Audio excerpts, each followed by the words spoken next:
of our community. And so to begin this press conference, I'd like to introduce Mr. Andrew Holmes.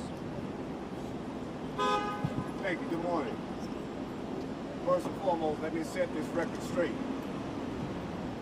We're going to support, and I'm going to support Kim Foxx in asking her to have her staff support these families. These families are bleeding and these families are crying. This is not a bash to bash Kim Foxx, but we're asking that she get the proper paperwork in her office so they can prosecute these cases.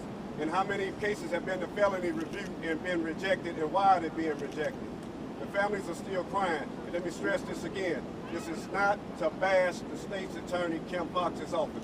It's to see how much help she needs and where she needs it at, because these cases are being rejected, and they're being rejected for a reason. She's only one person, but if she got some administration in her office that needs to come together and work with her and put these cases out there and prosecute these individuals, that's what's needed. So if she needs help, then they need help, and it starts by the proper paperwork being on her desk and at her office, so they can see who needs to be charged. But as of now, lots of them are not being charged, and why?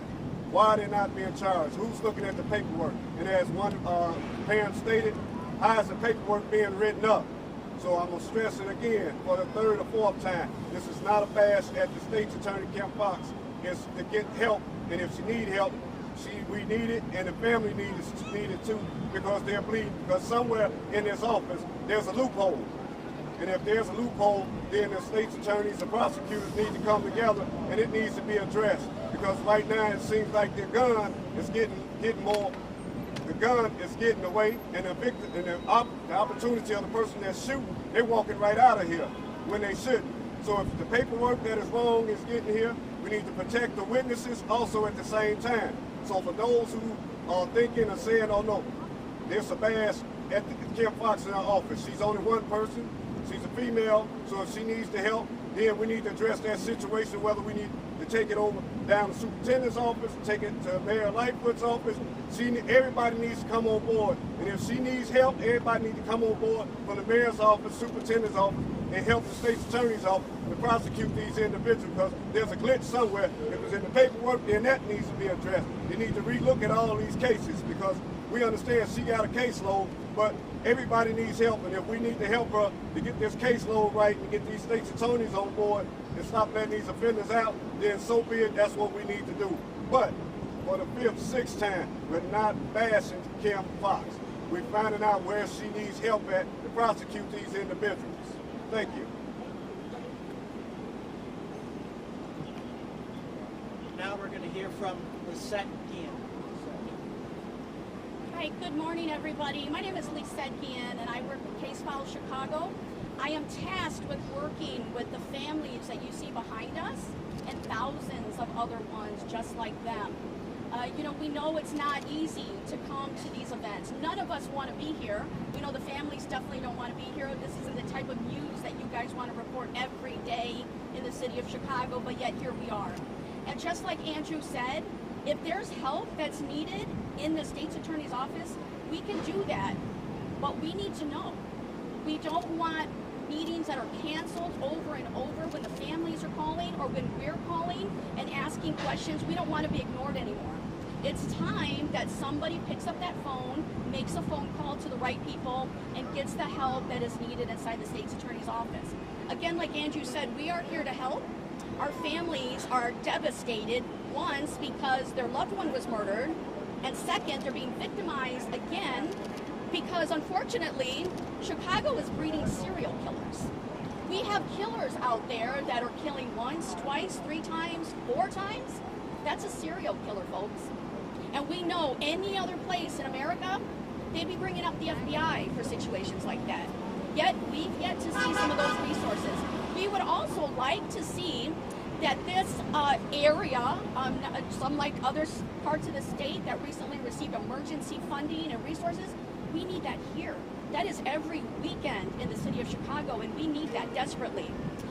Today is the day we draw the line, Ms. Fox, and it is now in your court, so please approach us, talk to us. But it is in your court now, and we'll wait for your phone call.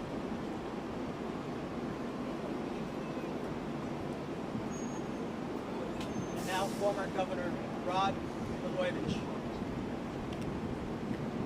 Thank you very much, Mark. Thank you. First of all, I want to express my deepest condolences to the loved ones and the family members of those who suffered along with this. Please accept my deepest sympathies. It's always a profound reminder when you actually meet families lost loved ones to violence. So, my condolences. Secondly, you can't hear me? You can't hear me? Anyway, I just want to begin by expressing my condolences, my sympathies to the families who are here with us today who lost loved ones to violence, gun violence, murder, and who are seeking justice. These families are not seeking vengeance, they're seeking justice, and they deserve closure. We're here today to support them, and as Andrew Holmes said, not to criticize, or I should say not to bash State's Attorney Kim Foxx. Now, let me start out by saying that I believe the State's Attorney's Office of Cook County can do a lot better job in prosecuting cases, particularly those involving violent criminals. Having said that, I want to remind many of you who used to cover me when I used to be the governor. I do believe that there are people who are prosecuted and convicted who are innocent. I do believe that there are cases that prosecutors should not prosecute. I can name one right off the top of my head.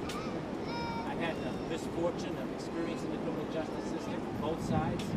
Before I was governor, I was a member of the Cook County State's Attorney's Office, the very office that Kim Foxx runs today, so I understand and know how that office operates, at least how it used to operate. And then after I was governor, I had the misfortune of becoming inmate number 40892-424. Needless to say, it was a lot better being governor, a lot better being a Cook County State's Attorney. But in that journey, that unhappy journey, I learned a lot. And I do believe that there is a great need for criminal justice reform. Our criminal justice system is broken. It's too often corrupt and too often racist. Yet at the same time, I return home to a world where it seems like everything has to be one thing or all the other, all one thing or all the other. Why does everything have to be all one thing or all the other? Why can't you support criminal justice reform, meaningful, real criminal justice reform that protects the innocents and the rights of the accused, while at the same time being smart and tough on the real criminals, the violent criminals, who are killing people and hurting people? It's not mutually exclusive, nor should it be at cross purposes. The fact is that in Chicago today, the crime is up by 35%. Last year there were more than 800 murders. This year there's nearly 400 murders in the city. 75% of the murder victims are black. 20% of the murder victims are Latino.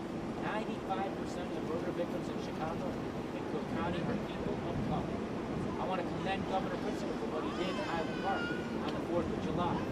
And yet, wouldn't it be nice if the governor showed the same kind of attention to the south and west sides of Chicago that he showed to Highland Park, an area where people who have a lot of money live?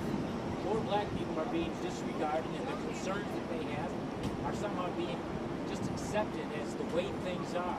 And that's wrong. A lot of these murders can be prevented. Common sense tells us that if we take a smarter, a more aggressive approach against those who could accuse of violent crime, we will reduce violent crime. Now, I was in the business of politics, and I could recognize political expedience, and in all too many cases, political expedience has trumped public safety in Chicago and in Cook County, the state of Illinois. And the three leading elected officials who have a responsibility to keep our communities safe, the state's attorney, the mayor, and the governor, are pointing fingers at each other, scapegoating each other, blaming each other for what we know is an epidemic of lawlessness and chaos in Chicago and Cook County. Rather than work together and do the hard and necessary things to make these communities safe, rather than use the same approach and the same standards applied to places like Highland Park and bring them to the south and west side of Chicago, instead the governor runs away from this problem, lets the mayor take all the blame. The mayor points fingers at the Cook County State's Attorney, and the Cook County State's Attorney, I do believe, is well-intentioned in her desire for criminal justice reform. Frankly, is so caught up in that, she's lost all ideas of common sense. It makes no sense to allow someone who's been charged with murder, attempted murder, rape, armed robbery, kidnapping, and carjacking, and let them out on bond? Now there's a good chance, I should say there's a chance, that some of them may be innocent. The law says they're presumed to be innocent. Yet the statistics tell us in most of those cases, they're guilty. And it seems to me that when you have to make hard decisions, judgment calls, the exercise of what's called prosecutorial discretion, you ought to err on the side of public safety. If you're going to make a mistake, err on the side of keeping people safe. Recently, a report came out where 92 people were victims of violent crime, some murdered, by 60 felons who were rearrested after being let out of jail while pending trial for a violent crime. That's devoid of common sense. That should not happen. And the state attorney's office needs to do a better job to make sure those things don't happen. So we're here to support the families in their search for justice. We're here to do the best we can to try to comfort them because of their loss. We're here hopefully to give them some hope that the losses that they've suffered will not be in vain, that they will one day get justice, and that those who are responsible to bring justice, the Cook County State's Attorney, the mayor to some extent, and the governor to some extent, begin to work together and put politics aside and put public safety first. Oh, sorry.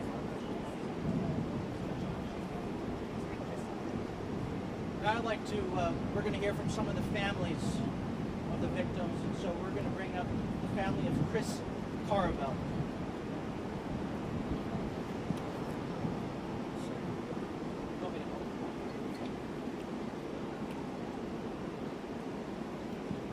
Good morning, my name is Jennifer Ramirez. I'm Chris Carvajal's older sister. On July 3rd, 2021, my brother Chris Carvajal's life was taken at the age of 19 due to gun violence here in Chicago. A year later, we are here again in front of the Cook County State's Attorney's Office in the exact position we were last year, with no answers, with many doubts and questions and pain in our hearts. The State's Attorney's Office mission statement states it is their responsibility to uphold public safety through the fair and efficient administration of justice. It is their responsibility to prosecute crimes committed in our city and provide extensive service to victims and witnesses. So we ask you, Kim Foxx, how much longer do our families need to suffer in pain and sorrow with no justice for our loved ones being served? How many more victims of gun violence does this city need for change to be made? Who does your office really serve justice to? You cannot continue to let these murderers free, putting our city, our lives in danger, our children in danger. We demand a change in the administration of our justice system, and we demand answers now.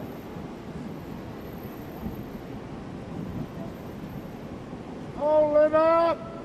Hold it up! This is a witch hunt against Kim Foxx. Where is due process?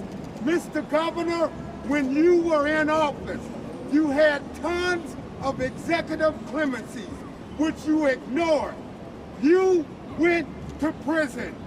Let's keep it clear. Do I believe the allegations against you? Some of them I do not. However, where there is evidence, what did we see in the Berg scandal? What have we seen in the Kavara scandal? 8 exonerations in less than 10 days last week. And you know what? Guess what? They were innocent. Guess who they're going to cost? Taxpayers. This is wrong. My heart bleeds for all of these people here. But let's keep it right. This is an attack by the FOP. Let's keep it real. This is wrong. Let's keep it real. This guy has no jurisdiction to be over here. Now, if I have to go to dark, you have no jurisdiction.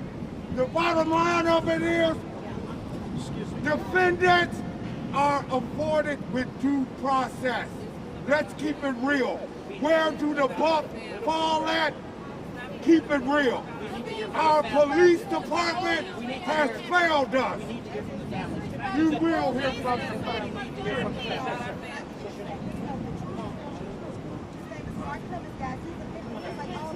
Kim from my family. I just got to say something very quick. A lot of what he's saying, no one here disagrees with. We're talking about pre-trial release in many cases. People have been accused, they haven't had a chance to have due process and making the right decision before their case is adjudicated. And a lot of these guys who are charged with violent crimes, in fact, did them. And so the question is whether or not we err on the side of public safety, keep them locked up until the courts can decide whether they did it or didn't, whether we let them out. And in 60 cases, 60 felons were let out. Shouldn't have been because they were waiting trial, in my opinion.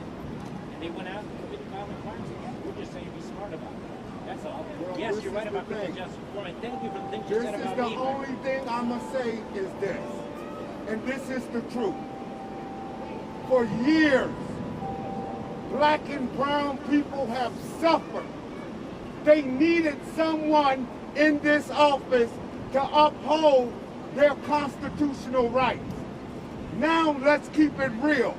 Our Chicago Police Department has failed us as a people. Let's keep it real. If the evidence that is brought before them do not line up, then guess where the buck falls at? Let's keep it real. Miss Kim Foxx can only move forward with what is presented on her desk. I feel for all of these brothers and sisters. They deserve justice. I will be the first to stand in these streets and say, give these people justice. They should not be in the middle of a political football game. And that is what this is. What happened to Rob, guess what? Rob maybe didn't clearly understand when he was in the jurisdiction what Bergs did, what Guevara did, and what so many other crooked cops have done. But this has cost taxpayers $210 million with the Bird scandal, over 75 with the Guevara scandal, over 30 million with the Wojak scandal. So if we want to get it right, let's put the blame where it should be. Let's bring justice to all of these people right here that are grieving. Let's give them some services.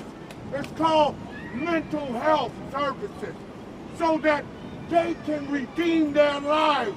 Their families have been brutalized by street violence as well as by the system. That's all I have to say.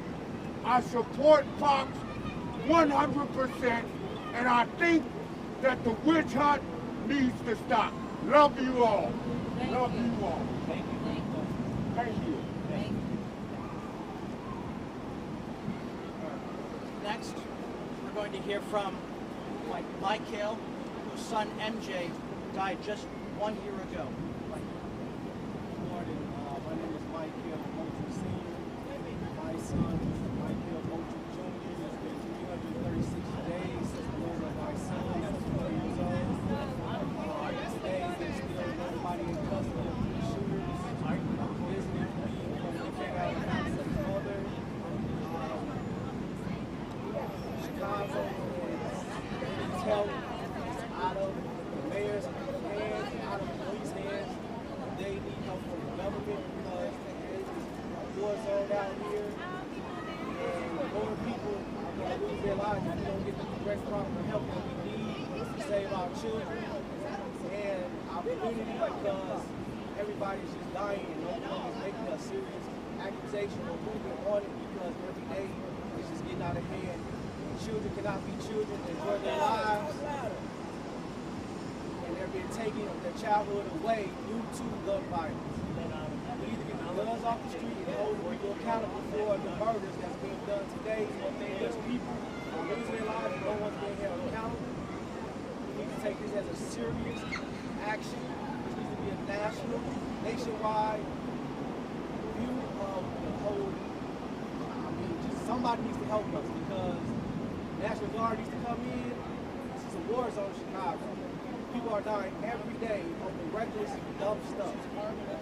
can't even live your life and fear for your life for your children to go outside, just be a child due to gun violence. So we need help in the city today. Because it's out of the mayor's hand and the governor's hand because they can't do anything to help us. We have to help ourselves as well. And that's all I have to say, but I love you, MJ, and your daddy and mother's going to keep continue to fight for you and bring justice to you. Thank you. Now we're going to bring up the family. Justice for Jacob. Come on up. Everyone's going to get a chance to speak.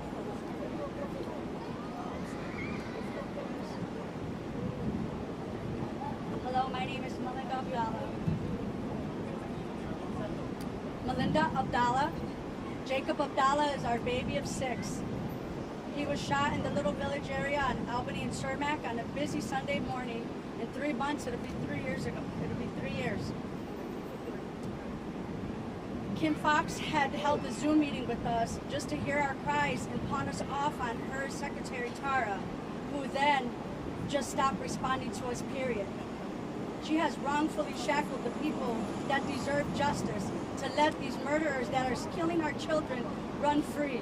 An AR-15 in the little village area on a Sunday afternoon to be used in broad daylight. This gun was used before my son, after my son, and still on your streets. We deserve justice. We're the ones victimized, serving a lifetime sentence, while these criminals are running the streets causing havoc. They know who did this to my son, but do not want to bring him in so Kim Foxx can let them go. Our children's blood on your hands, Ms. Fox, and I hope you see their faces every night. And I pray conviction on who all is in charge of murdering my son. We will not stop.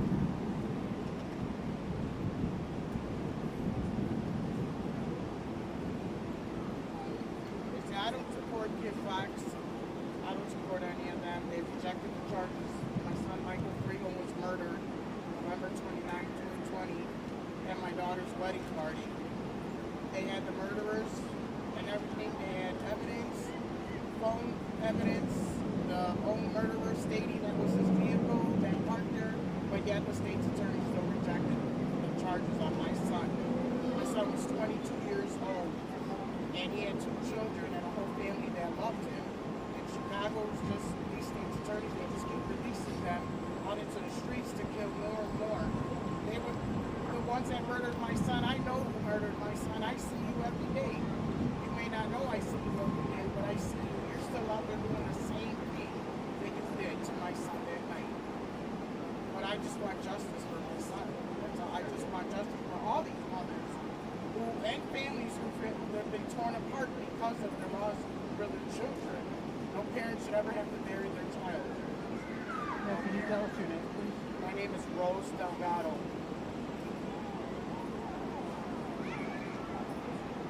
Justice for Mikey! Justice for my son.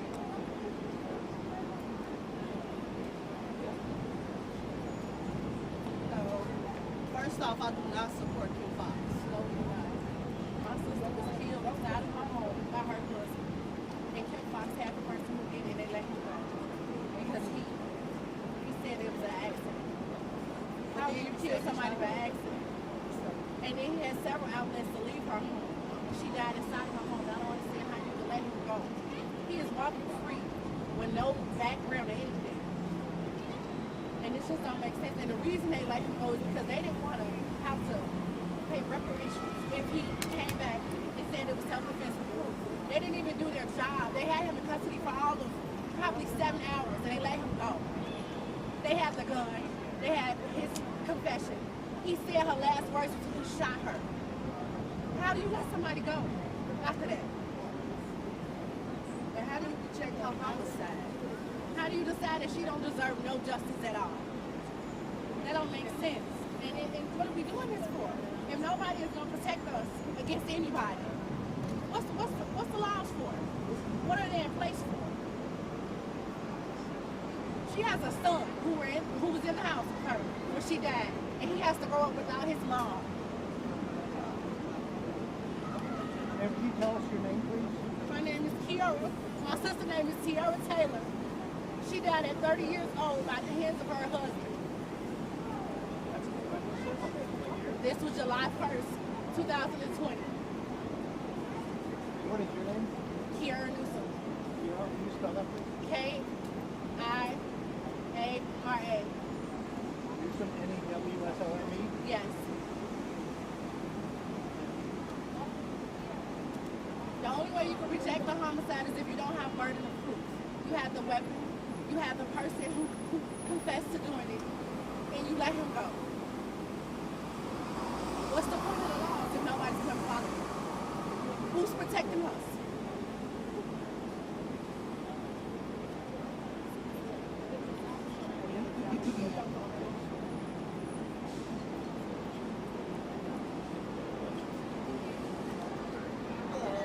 My name is Carmela Richardson. My son, Myron Richardson, was taken from me. He was murdered on July 6th of 21. At this time, they do have someone under arrest, but they didn't charge that person with my son's murder. They charged him with criminal concealment of a homicide. It took Chicago PD 4 months to make an arrest on my son's case, when everybody knows the first 48 hours is the most valuable in a murder case. But it took them 4 months to arrest the person that murdered my son. And I still have not got answers a year later.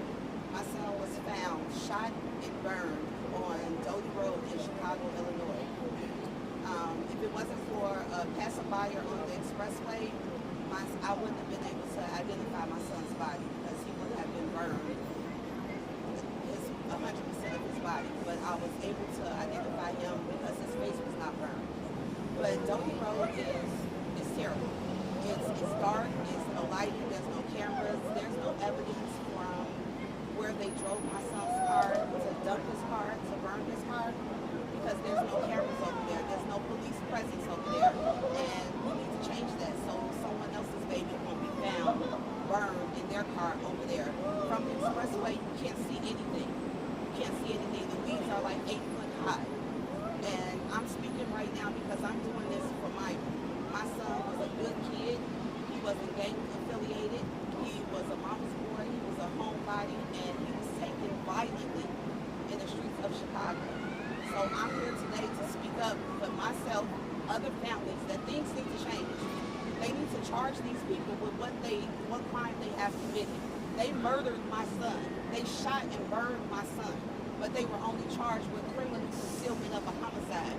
Who's going to cover up a homicide if they didn't commit the homicide? And I'm not getting answers. I call daily. I speak to someone maybe once out of every 5 times that I've called, but I still have not got answers. I still have not got new information. And that's what I'm asking for today. Please help us, help our families. We need closure. We're going to go through this pain for the rest of our lives. These people, Kim Foxx, her office, they go home to their families, happy, loving. But we have to live with this torment every day of our lives. Myself, my kids, my family. It is not fair to us. So things need to change. And I'm here today to speak for Myron Richardson. We need to change. Charge them with murder. Charge them with arson. Charge them with obstruction of justice. Charge them with premeditated murder. Because those are the charges that should be brought in murder. Thank you. Justice for Myron. Justice for Myron. I ain't gonna stop, baby. I'm doing this for Myron.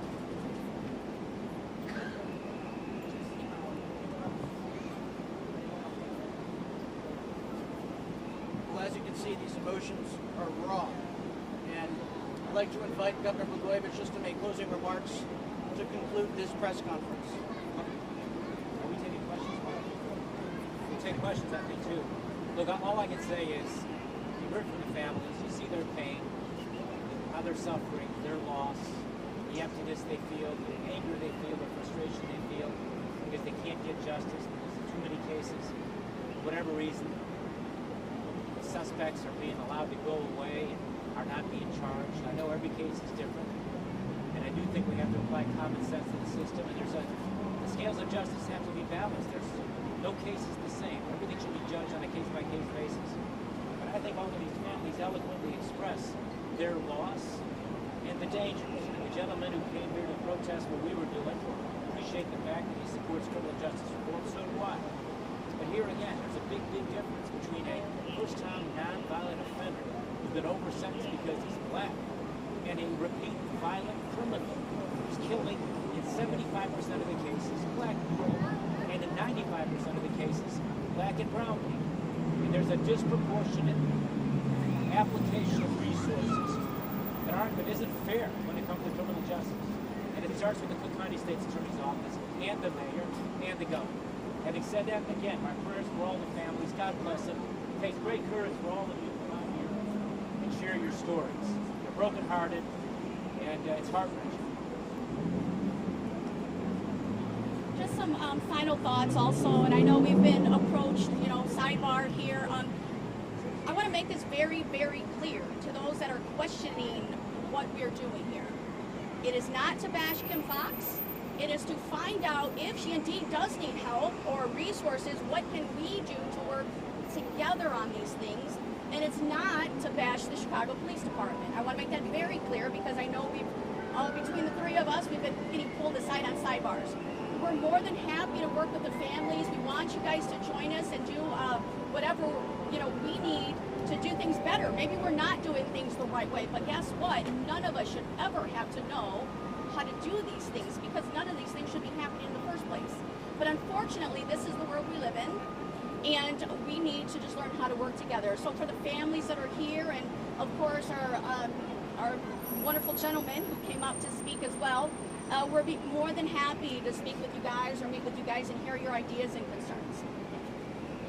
Thank you, everyone.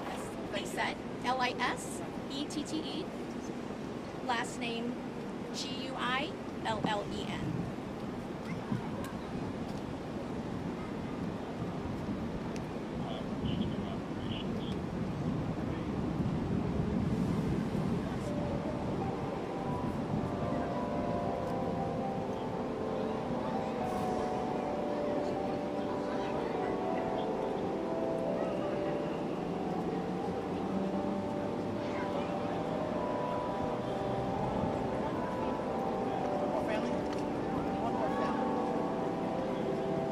Happy Friday, everyone. My name is Nortasha Stingley. That's N-O-R-T-A-S-H-A, Stingley, S-T-I-N-G-L-E-Y. My daughter is Marissa Boyd Stingley, a 19-year-old college student. She was killed here in Chicago. And I came here today in hopes of getting some questions answered and to cry out to the state's attorney's office about my daughter's case. I didn't really know that the governor and the previous governor and politicians was going to be here. But my thing is that I want to ask Kim Foxx's office to reevaluate the cases of unsolved cases and cases that have been thrown out. My case was a little different because the police had the evidence. It was the witnesses. It's just not Kim Foxx's office. It's the judges. It is the witnesses. It's a plethora of things that's going on here in the city that nobody really wants to tell the truth about. And I feel like today was a day for me to come here and to ask for help from her office to reevaluate these cases, to relook at the cases, and to tell us, what's really going on with these cases. Why are so many criminals being let out? Why are so many criminals being given bonds and house arrests and things of that nature? And once they're given these bonds and house arrests, they're further committing heinous crimes while they're on house arrest. My thing is, I'm not here to bash anyone. I'm not here to be political sides or anything of that nature. I'm here as a mother who wants justice, who stands with these other mothers and families that wants justice, that wants to know. I want to know why are criminals being let out so easily to be back into community. In my case, I was brought into the state's attorney's office in a meeting before this man was let free. And in so many words, I was told not to really say anything for my safety. You can't hurt me any more than taking my child. So I stand every day, and I will speak up every day. Won't nobody take that from me. You may have taken my child, but you will not take my voice and the voices of these other mothers. I will not be used as a pawn in no political game. I will not be used towards to bash any other people. I won't do those things. I stand up here today asking for help, asking for the system to reevaluate cases. Prime example, Drew Peterson, a sergeant of the police. He is in jail right now today. Look at the circumstances of his case. He is committed to 30-some years, if I'm not mistaken, due on just evidence, circumstantial evidence. Look at his case. So that same justice, the same way that he's locked up and that family's got justice, that's the same way these families and I deserve justice. What made that so different in his case? That, you know, my case had witnesses. They kept saying one witness. The police wanted one witness. One witness came forward in my daughter's case. Matter of fact, they knew everything. They were in the car with my daughter. 5 people in a car got shot up. My daughter didn't survive, but I'm her voice. Those witnesses that were also shot, they committed perjury. Why weren't they brought up as hostile witnesses? Why? Tell me what happened in the case that allowed this person that was identified. Why was he let free? So I come here today asking the office to come and sit down with me and talk to me further because I don't understand. I have questions that deserve answers, as well as these other families. We deserve this. We don't deserve to be political sides or anything else of that nature. I thank you for allowing me to speak today.